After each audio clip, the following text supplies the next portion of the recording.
From a new generation of Nigerian writers, Chimamanda Adichie has written Africa's 2 current best-selling novels and has often been compared to Achebe. Exactly, yeah.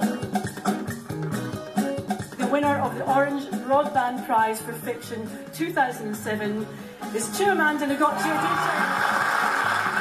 She came to prominence in 2004 with her debut novel, Purple Hibiscus.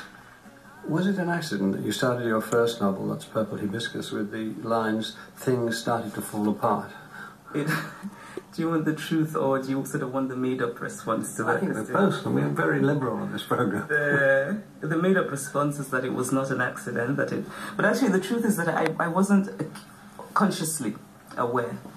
And then later, when my editor pointed it out, I thought it might have been an unconscious nod to Chinua Achebe, but I really didn't set out to do that. But then when I realized I had done that, it seemed to fit very nicely into the story of my... There are rather an embarrassing number of coincidences with you and I got them here. People have got to believe it, because you wouldn't.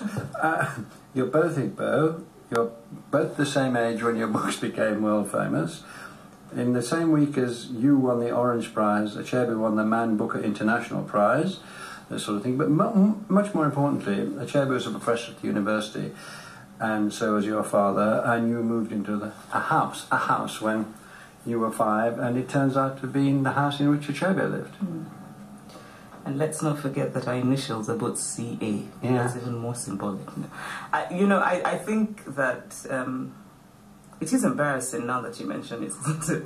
But I do think that because it's such a small world, sort of academic world of southeastern Nigeria, that everybody knows everybody. And Nsukka campus was quite small, and people would move out of houses and people would move in. But it's a coincidence that I like now, of course, because it's very useful and it sort of is a nice story to tell. And then sometimes I'm tempted to make up things about waking up at night to go and pee and hearing spirits telling me what to write about. The spirits that had stayed over from Achebe's residence. But there are coincidences, and really I think that they might have happened for anybody else. I mean, in other words, I don't think the gods decreed it. Chinua Achebe and his family lived in number 305 before we moved in.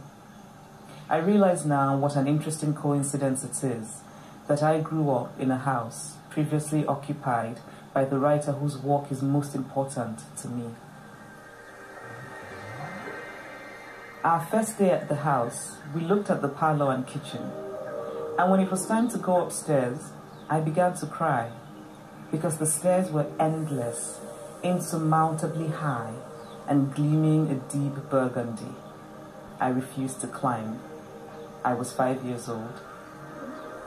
Weeks later, I was dashing up those stairs, whooping and sliding on a pillow down the banister with my brothers, Oke and Kenechukwu. I shared with them the biggest room upstairs. It had 3 beds, dressers, a wardrobe. It led out to a veranda where we played paper dolls, where I read Enid Blyton, where I skulked and watched The Boy Next Door. Oh, I just doodled.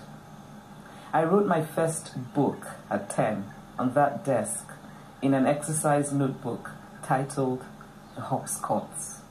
When I was growing up, I was reading a lot of Enid Blyton. And so when I started to write, when I was 6 years old, I was writing little stories for my mother. Awful stories, by the way. And they were all about English people, because I felt that books had to have English people in them, because all the books I was reading had English people in them. 5 Go on Holiday. That actually was one of my favorites, but I loved it when they would go off to dark castles and and discover. And of course, just the fact that these stories were so improbable didn't occur to me.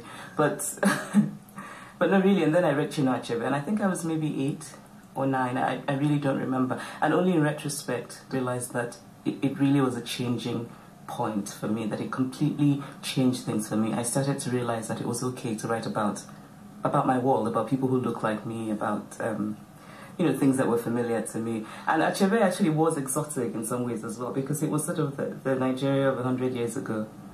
Did he totally ease out the British books, and especially Enid Blyton? I think it gradually did. I mean, it wasn't a sort of overnight thing that I then had an aha moment, and the next day I threw away all my Enid Blytons. I still, by the way, stand by my love of Enid Blyton, one of those 5 children. And I was fascinated by ginger beer. I had no idea what ginger beer was, and you had all these characters drinking ginger beer, and I desperately wanted to drink ginger beer.